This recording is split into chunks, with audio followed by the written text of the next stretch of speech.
முழுக்க முழுக்க முனுசாமியினுடைய டைரக்ஷனில் தான் எடப்பாடி பழனிசாமி பயணித்து கொண்டு இருக்கிறார். நீங்கள் நான் அது என்னுடைய அந்த பதிவில் பாருங்கள், நான் முழுக்க காரண காரியத்தோடு போடுறேன். நான் தனிப்பட்ட தாக்குதல்களுக்காக இதை நான் பயன்படுத்திக்க நினைக்கல.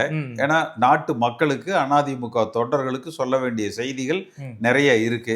அதுக்கு இந்த டயத்தை நான் வேஸ்ட் பண்ண விரும்பல.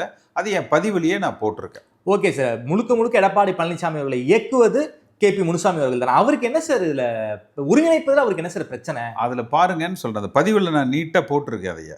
ஓகே, அந்த பதிவில் அம்மா காலத்துல சாதியவாதி என்று அவர் முத்திரை குத்தப்பட்டு கட்சியிலிருந்து ஒதுக்கப்பட்டார், அமைச்சரவையிலிருந்து நீக்கப்பட்டார்.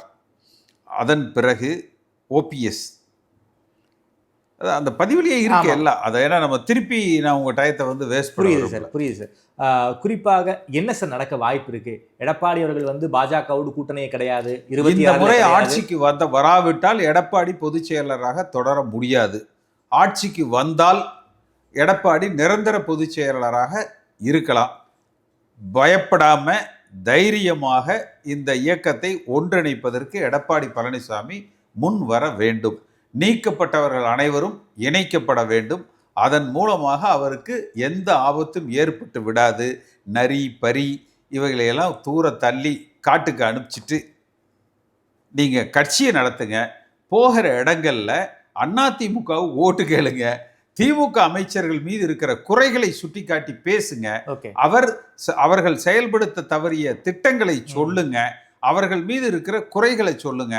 அப்படித்தான் புரட்சி தலைவர் எம்ஜிஆரும் ஜெயலலிதா அம்மாவும் பிரச்சாரம் செய்வாங்க. அந்தந்த மாவட்டத்தில் போய் அந்தந்த அமைச்சர்களை நீங்கள் பாராட்டி பேசிட்டு அந்த அதிமுக தொண்டர்களையும் வேட்பாளர்களையும் தோற்கடிக்கிற பணியை நீங்கள் செய்வதற்காக சுற்றுப்பயணம் செல்லாதீர்கள். ஓகே சார், இப்பொழுதும் தேர்தலுக்கு முன்பு முறையும் ஒருங்கிணைப்புக்கு எடப்பாடி தயார் இல்லைன்னா அதிமுகவுடைய நிலைமை என்ன ஆக வாய்ப்பு இருக்கு? இது வெற்றி பெறுவது கடினம். என்டிஏ பாஜக கூட்டணி உருவானாலும் வெற்றி பெறுவது கடினம்ங்கிறீங்களா? பாஜக கூட்டணி என்பது அவ்வளவு பலம் அல்ல. அதிமுக ஒன்றுபடுத்தப்பட்டால் மட்டும்தான் வெற்றி என்பது சாத்தியம்.